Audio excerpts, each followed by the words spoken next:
केउं समय रे हुए हृदघात एमिति मत रखिले स्वास्थ्य विशेषज्ञ।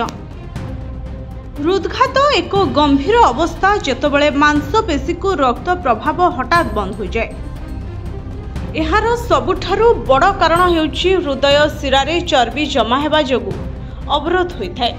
रक्त प्रभाव बाधा हेले हृदय को पर्याप्त परिमाण रे अम्लजान जोगाई हुए नहीं, जहा फल हृदय कोषगुड़िक प्रभावित हेबा आरंभ करे।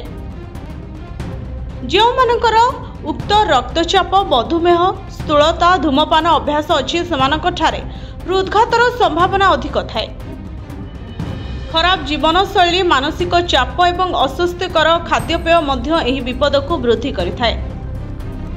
जदि ठीक समय रे चिकित्सा करा न जाए तेबे ही अवस्था घातक मध्य होई पारे। तबे सकाळ समय रे हृदघातर अधिक संभावना रहितबा केतेक विशेषज्ञ मत दैछन्ते। जानतु एहार कारण और निराकरण। सकाळ समय रे हृदघातर आशंका अधिक। निदरु उठिबा परे शरीरर जैविक घंटा जोगु रक्तचाप गति रे वृद्धि पाए। सकाळे कोलेस्ट्रॉल एवं एड्रेनालाइन भली चाप हार्मोन स्तर अधिक थाए। एही सबु उपादान हृदयर विभिन्न प्रक्रिया उपरे चाप वृद्धि करे। निदरु उठिबा परे रक्त घन होइथाए। रक्त जमाट बांधिबार संभावना मध्य अधिक थाए।